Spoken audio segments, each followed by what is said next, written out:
Thank you very much, everyone, for coming to tonight's talk. I'm pretty sure you guys enjoyed the talk earlier on. I hope you get to enjoy mine as well.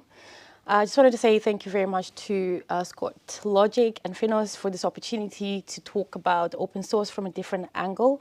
I am a dedicated user of open source, so are the people that I represent today. So this is a very good platform for me.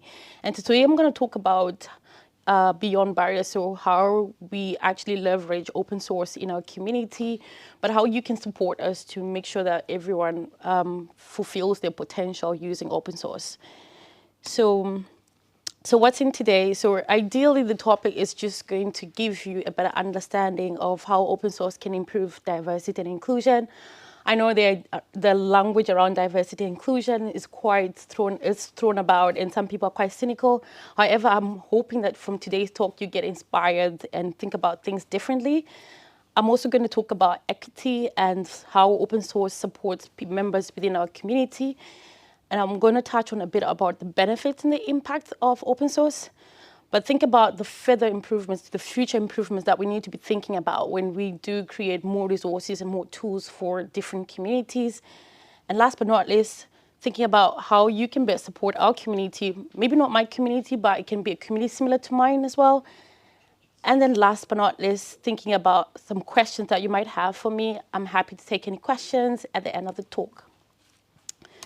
So my name is Tandy, and I'm the founder of Womennetic, actually, and we run an organization, a grassroots nonprofit organization that was established in January 2023. And our main purpose is to support women to go into tech. But we work with women who are from refugee backgrounds, asylum seekers, and we have seen the first-hand experience of what these people need, what kind of support they need. So we approach this support in the sense of responding to needs and creating opportunities as best as we can. Now, I'm pretty sure you've seen and heard in the news what's been happening around immigration and migration in this country.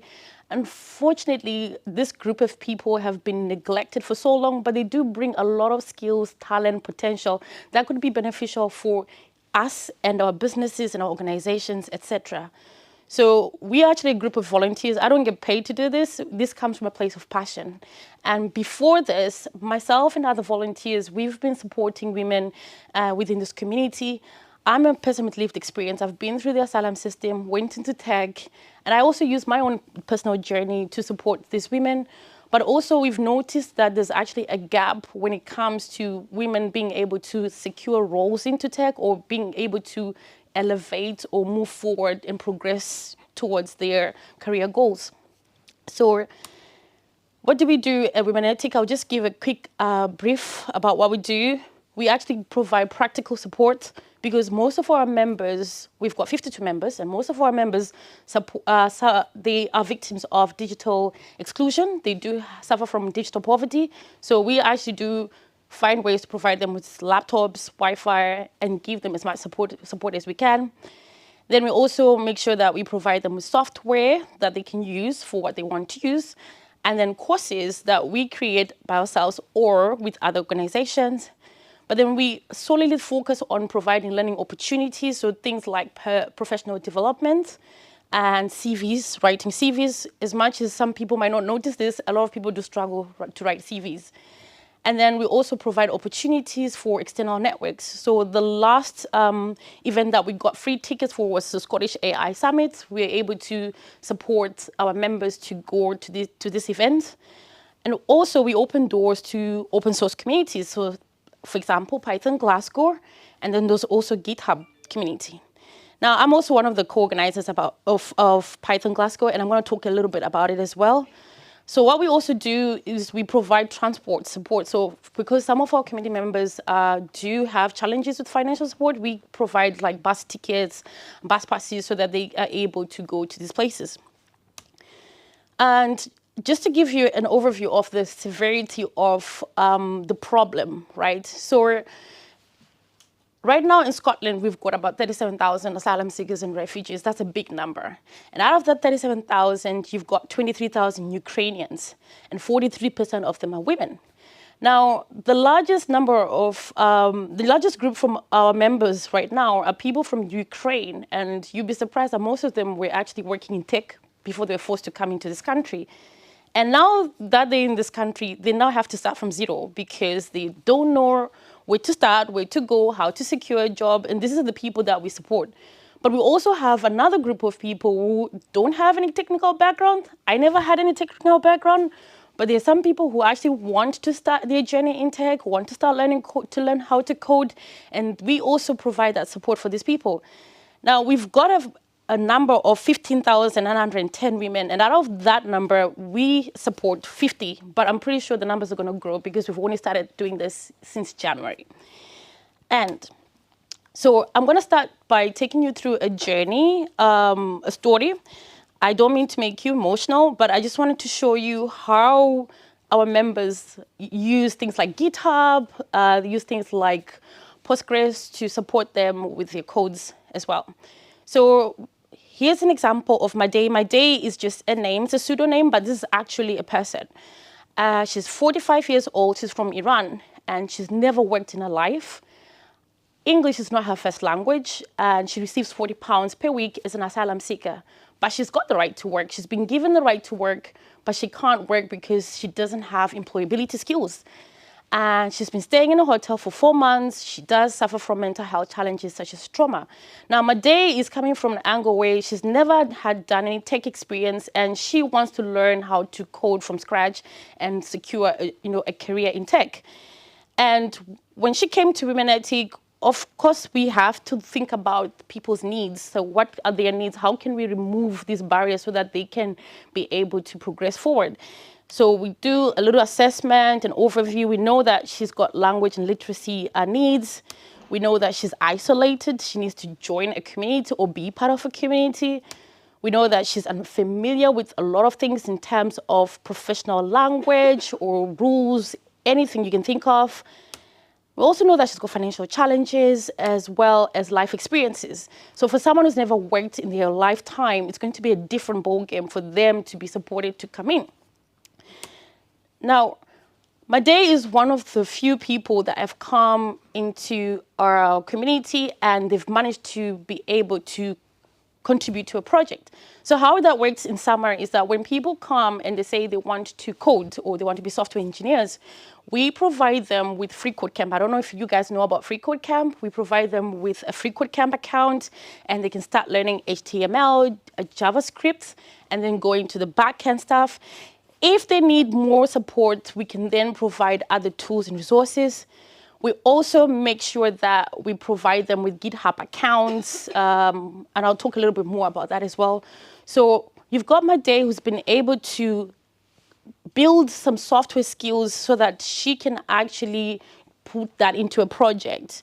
And now she wants to take part in a project, which is a live project with other people around the world. So this was her first project, which was the WS shop. She was able to build this app where people can sell clothes from scratch, and she was happy with that. But then she faced a lot of challenges doing that, and I'll talk about that as well. Then the second project that Madej contributed with some other members in our community was their EdTech Stands with Ukraine. So this is a platform that was actually created by Ukrainians themselves to provide software resources to people back in Ukraine, to provide libraries, to provide anything that they needed, because they found the opportunity to actually do that. So they came together and they got other groups of people across the UK to contribute to this platform. It's actually a very good learning channel as well.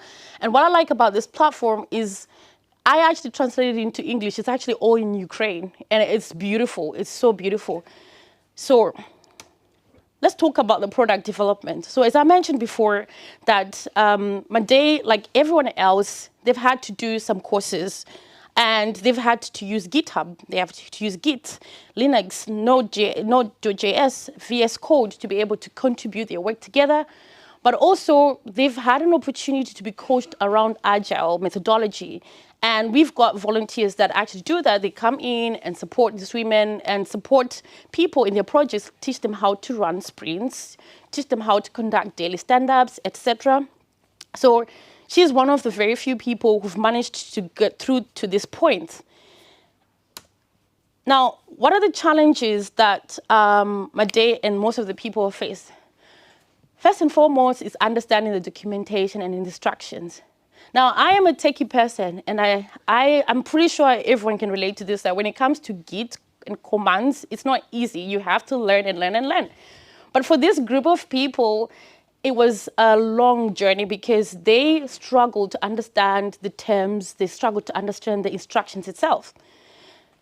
Then it comes the technical skills to set up the environment. So setting up Linux is quite complicated because we actually use Linux for a reason. Most people do prefer Linux, but setting it up is quite complicated. So most of the people were saying that setting it up, they always needed someone to do that with them. They would spend weeks trying to set up the environments, download all the software that they needed, as well as the libraries. Then contributing to a remote repository on GitHub. As much as this is the most basic thing people can think about, can anyone think about why committing to a remote repository would be difficult for someone working on a project? For someone like Made? Pull request. No internet? Yes, no internet. It was the no internet. Absolutely. Pull request was good because the instruction was quite straightforward, but I'll come to that as well, but it was the internet.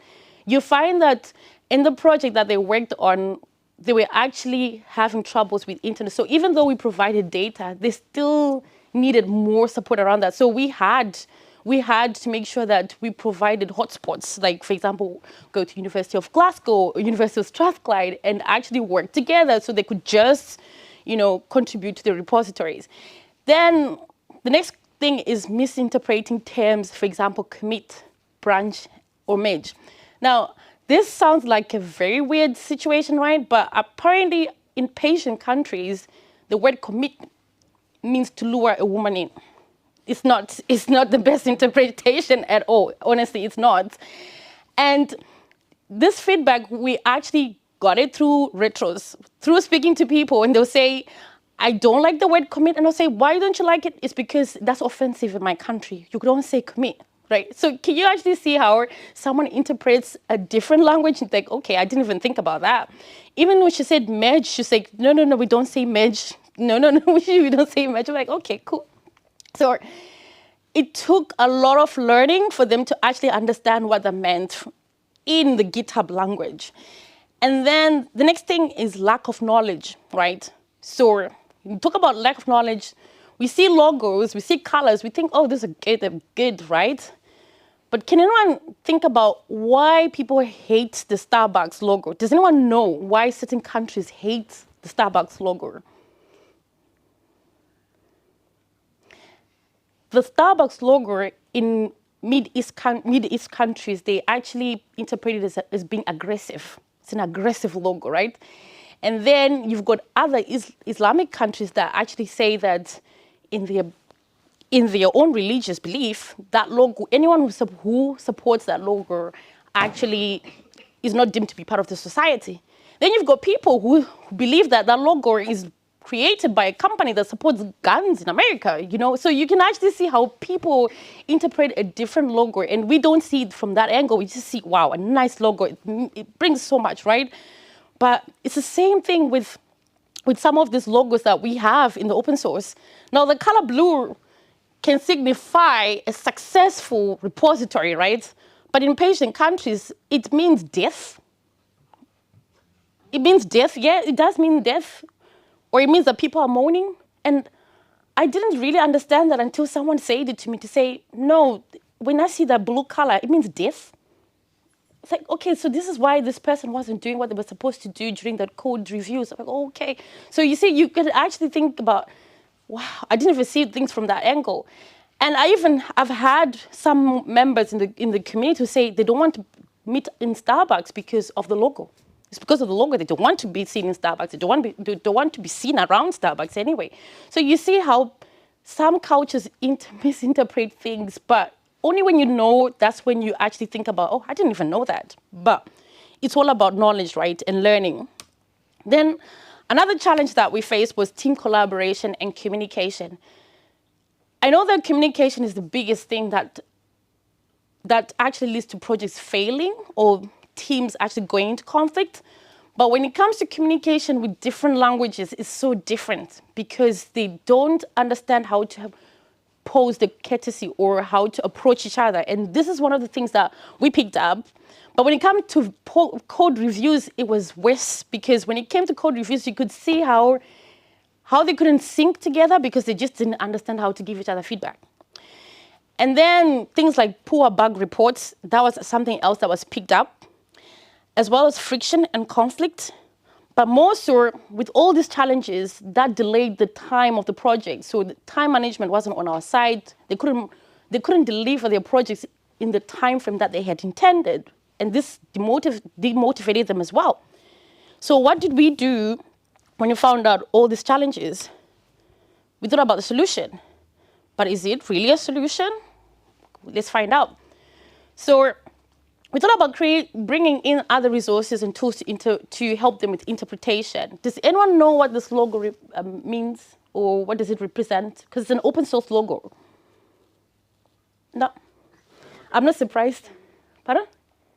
It's not translation software. Yeah, it's a translation open source tool that's actually used by coders in Ukraine to translate things into another language, right? And I didn't know, just like everyone else here, I didn't know about it until someone proposed it. And then we also started thinking about alternatives as well, but bringing in tech mentors that can actually support people during their projects, wherever they are, how they wanted to be supported, so things like with code reviews, etc.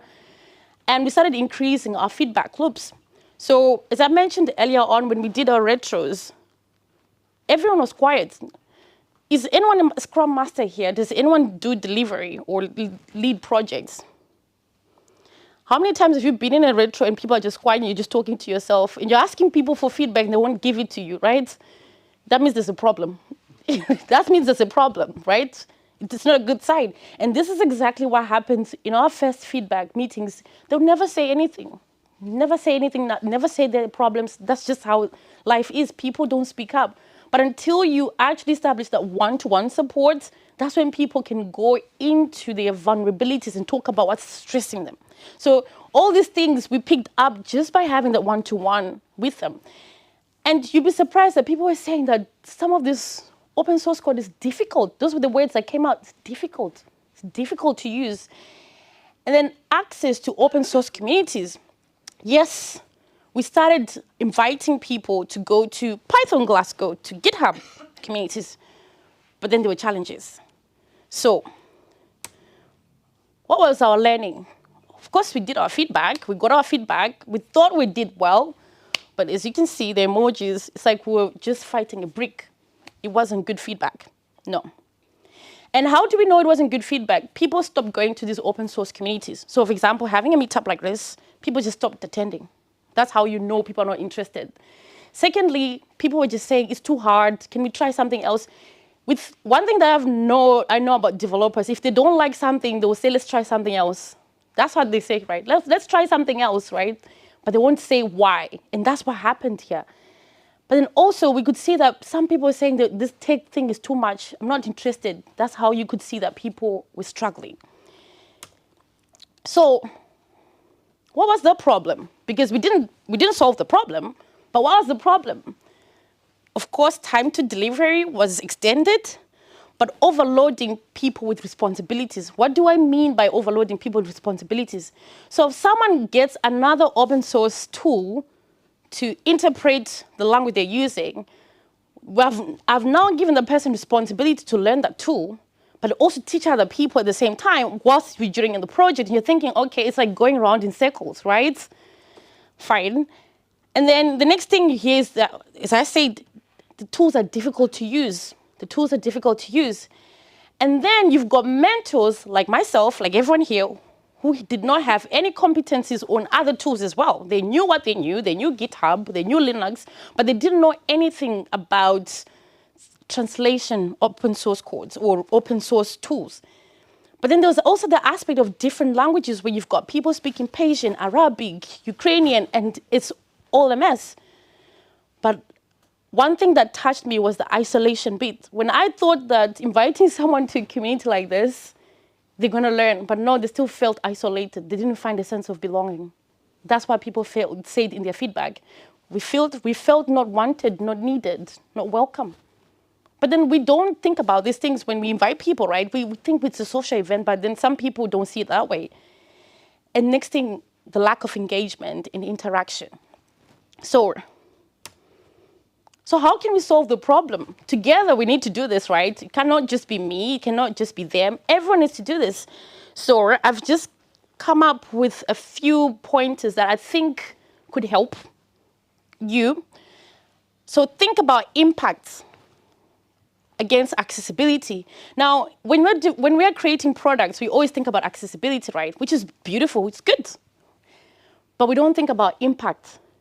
And the reason why I'm saying this is that when we build products, we think about visual impairments and those people who need to use audio or visuals, but we don't think about the neurodivergence. We don't think about the people with language or literacy problems. That's how you need to think about impact. Like, okay, there's a group of people that we don't know about. How are they going to get affected by this? You see? It's always about impact. Because if you don't think about impact, you're not solving the problem, you're creating more problems. Especially when you start seeing a group of migrants or group of people coming into this industry. It's now time to adjust and change things a little bit, just a little bit, right? A little bit.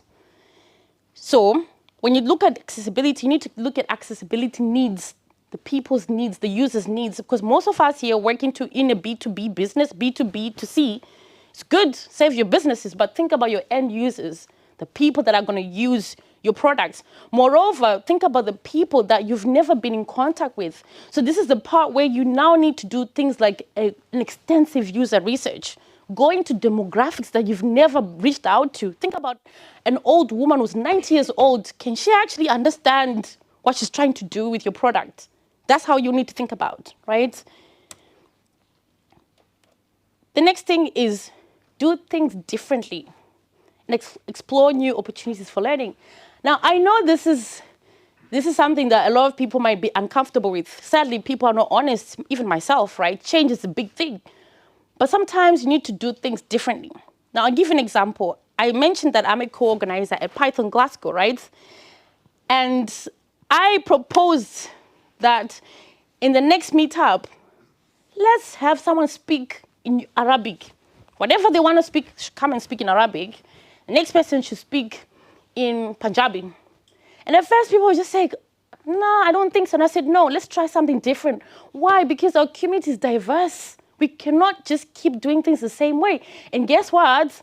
We have put our next meetup, right? Not the first one, the second one up. And we've seen, 40 people already signed up. We haven't even decided where our location is going to be. But 40 people already signed up. Even people that speak English, because it's so interesting, right? But you see what I mean? Is you want to be thinking about, let's do things differently. When you allow people to explore things in their own language, it's not that you're depriving them from learning English, but you're just helping them to solve whatever problem they have so they can move to the next level. It's like automation. You do automation so you can move to the next level. You automate, move to the next level. Same thing with that. If you provide the opportunity, you're supporting the person to solve whatever they want and then move to the next level. So explore new opportunities for learning. Create those opportunities, right? Make sure that you make it inclusive. But how can you do that? Diversify your teams. Wherever you're working, diversify your teams. If you've got people that come from different backgrounds, that speak different languages, the better, right? And nurture those environments. Get them to speak out. It's not good enough to say you've got 10 black people or 3 people from India in your team when they don't even speak. Get them to speak out. Get them to speak out about these users, because these are the people that are going to teach you how to do things differently. They're going to teach you to think about things a way that you've never thought about, right? So what can you do next? Creating steering or advisory groups. Now, I'm actually an advisory board member for the Scottish Government, and I give them advice, guidance on whatever they want to do around policies, right?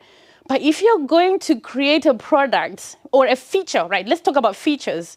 Get an advisory group that's so mixed. Get it diversified. Get them to give you input on what you want to do. Don't just build for the sake of building, because they're going to help you inform your decisions. So all these problems that I'm saying right now, if you had a group of people that actually had different experiences, they would tell you all these things I didn't know about this until I got in contact with these people, right? Then this is what I like. Take advantage of the emerging technologies. Now, I know everyone here is so into tech, which is beautiful, but we all know that right now there's a latest trend in artificial intelligence. I'm, for one, I don't agree with AI because of its ethics, but if it's going to serve a purpose, an impactful purpose in the community, then do it. Because what you could do is for your open source code or your resource, just make sure you put your AI into, turn it up a notch. Someone can just translate GitHub without having to look for another resource to translate GitHub. Do you understand what I mean? If you can do that for your websites, why can you not do that for GitHub? If you can do that for what, BBC, talk about BBC, go on Scottish government, they've got what, translated into every language. If you can do that for that, why can you not do that for your GitHub repositories or setting up your open CV? Just do that, right? Get that in where people can actually just quickly click and translate in the languages that they need, because what you're doing is you're solving someone's problem. It might be a small problem, but it's got big impact in the person's life. Then iterate your resources as you go, right? It's not good enough to have GitHub, but then think about all those codes that you fired in. What can you do better? How can you change things? How can you mix things up, etc.? So it's all about iteration and being progressive.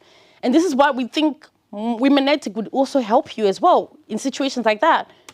So why can't you just come into a community and see how people are working? Because when you start reviewing codes, that's when you see where the problems are. Honestly, most of the feedback from mentors were just like, there is so much learning to do. And sometimes we have to do walkthroughs with people about GitHub or do videos teaching people these things. You can do that on your own open source code. You can create your own videos and post them on your open source code and teach people how to run commits. Why does YouTube do that? Why should YouTube do that for you when it's your resource? Do it for yourself, right? And last but not least, that's me. Thank you very much. If you've got any questions, feel free to ask. And yeah, thank you very much for listening. You got a question?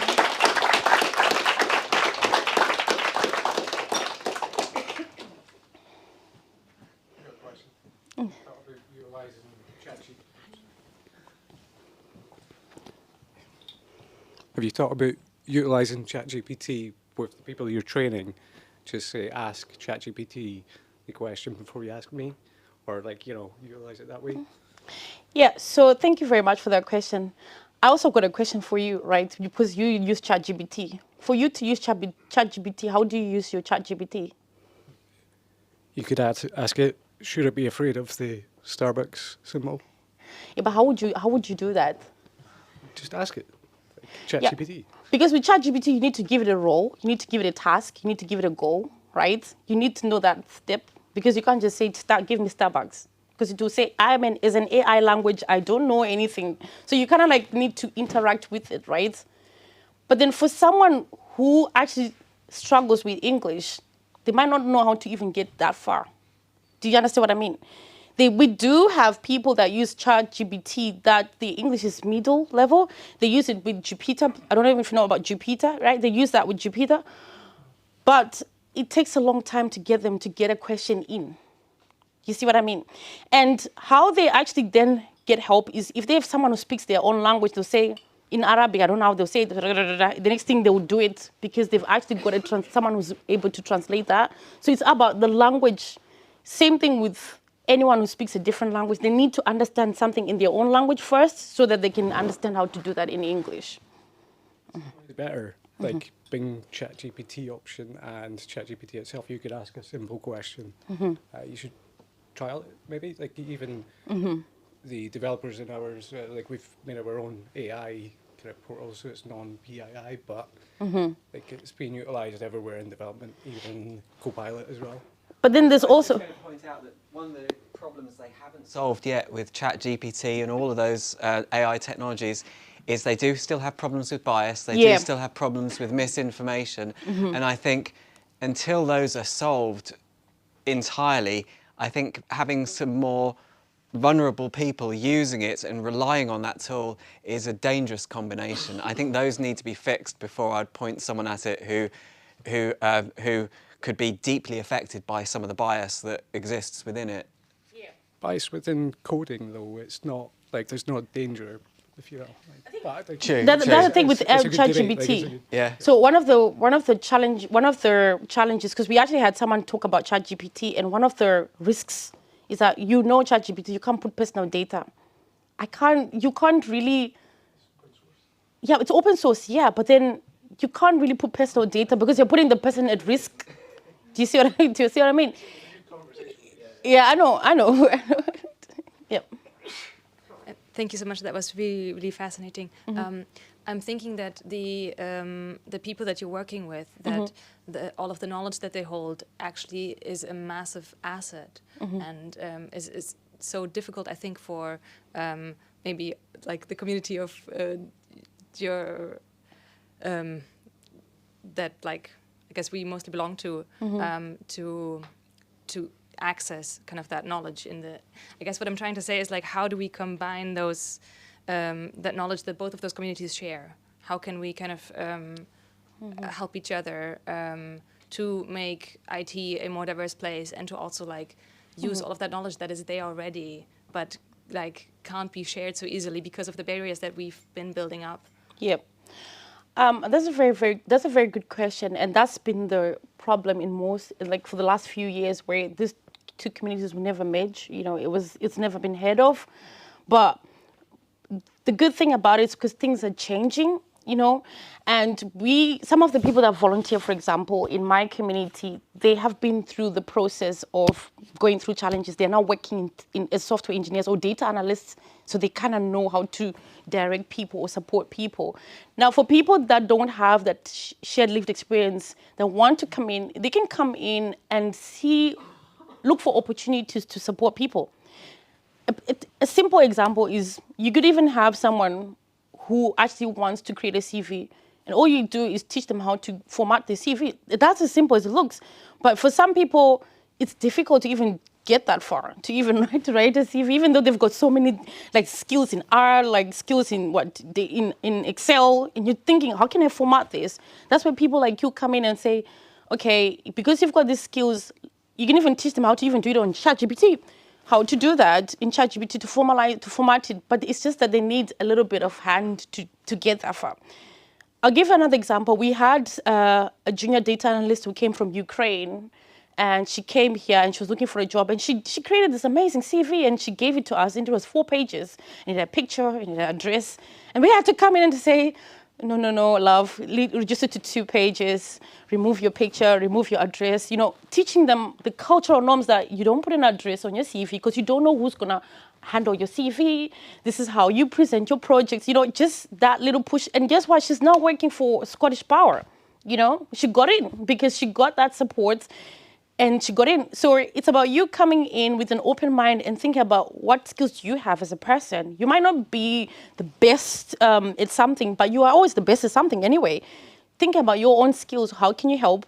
I also mentioned about code reviews. We have some people that are happy to just come and review people's codes and teach them how to, to clean their codes as they go along, that kind of thing. Follow-up question then, because, like, in that instance, we are sort of trying to teach other people from different cultures to then adhere to our culture better. Yeah. But how can we? Is there a way that we can not do that and instead maybe also, like, adjust our own culture so that that step isn't so much work, like, on the other culture's part, if that makes sense? So you mean as in they adjust to our culture? I guess that's what we're, like, asking when we're saying, oh, you need to format your CV in that way so that you appear professional in the way that we expect you to. Yeah. But, like, can we instead change our expectations so that that is not necessary in the same way? We can actually do that. And I was having a conversation earlier on with your, the name, sorry, I forgot your name. When we were talking about how, if you're hiring someone, why focus on degrees instead of skills, right? Why not focus on the skills that they can bring in? Because some people might not have a degree, but they're very good at JavaScript front and back to end user experience. Focus on the skills and how they communicate with people. It's a long journey to go, but ideally, you also want people to adapt to our British culture because they want that's part of being accepted as well. Not every workplace thinks like you. You see what I mean? Like the workplaces are different, but it's about meeting people halfway. And the more time you spend with people, you find that they actually start talking the way you talk. I've heard people speak in a Glaswegian accent. It's beautiful, but you see what I mean? You're also teaching them how to integrate, and you're also learning things within their community because it's a two-way process, not just one way as well. Mm-hmm.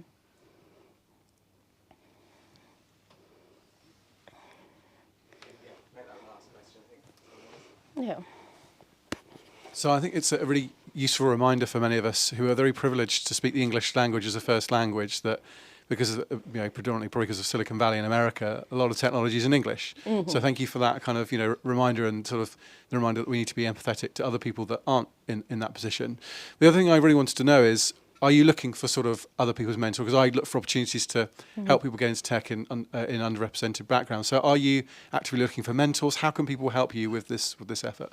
Yes, so I'm looking for mentors, definitely. If you're interested in supporting these women, it doesn't matter if you're a man or female or whatever, let's have a chat after this. There's so many opportunities that you can come in. You can even come in and start doing talks around conflict management if you want. You can even do, another thing that we do is prepare people for interviews. When people are going for interviews, we all know how nerve-wracking that is, right? So having people to even go through behavioral questions, it's something that would be really appreciated. It goes a long way for this group of people because you can see the drive, the energy, and you see how passionate they are on what they want to do. They just need the support. Mm-hmm.